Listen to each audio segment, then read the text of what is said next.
வணக்கம். வாழ்க வளமுடன்.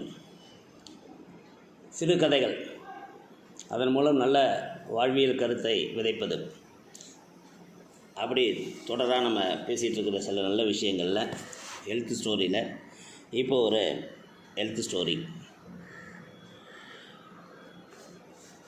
நோபல் பரிசுன்னு ஒரு பரிசு நீங்கள் எல்லாம் கேள்விப்பட்டிருப்பீங்க, எல்லாருக்கும் தெரியும். அதை முத அந்த பரிசை கொடுக்கணுன்னு அதை நிறுவியவர் ஆல்ஃப்ரட் நோபலின் வாழ்க்கையை பற்றி நமக்கு அவ்வளோவா தெரியாது. அவரோட வாழ்க்கையில் ஒரு வினோதமான நிகழ்வு நடந்தது.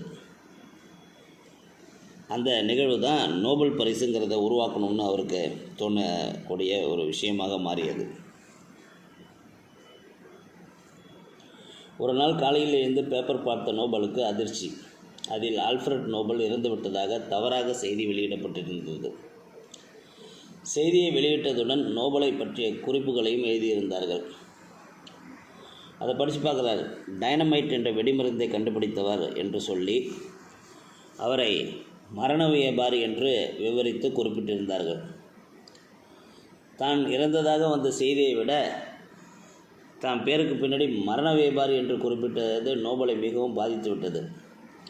வெடிமருந்தை கண்டுபிடித்ததால் தானே நமக்கு இப்படி ஒரு பட்டம் என்று நினைத்து வருந்தினார். தான் நிஜமாகவே இருக்கும்போது இப்படி ஒரு பெயர் நமக்கு வந்துவிடக்கூடாது என்று நினைத்தார். அப்படி சிந்தித்ததன் விளைவுதான் நோபல் பரிசு. விஞ்ஞானத்துக்கு மட்டுமல்ல, அமைதி முயற்சிக்கும் நோபல் பரிசு கொடுக்க செய்தார். இன்று உலகம் அவரை நோபல் பரிசு ஸ்தாபகராக, முதல் நோபல் பரிசுங்கிறது உருவாக்கிய காரணகர்த்தாக ஒரு பெரிய மனிதராக பார்க்கிறது. மரண வியாபாரி என்ற பெயர் பலருக்கும் தெரிஞ்சிருக்காது. இப்போ நான் சொன்னதுக்கப்புறம் தான் பல பேருக்கு தெரிஞ்சிருக்கும். ஸோ அப்போ நோபல் அவர் எந்த நல்ல காரியம் செய்தாரோ அதனால் நினைவு கூறப்படுகிறார்.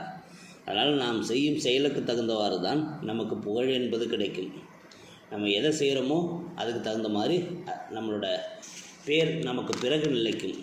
அதனால் நீங்கள் செய்யும் விஷயங்கள் நல்லவையாக இருக்கட்டும் என்பதை குழந்தைகளுக்கு முளையிலேயே விதையுங்கள். வாழ்க வளமுடன்.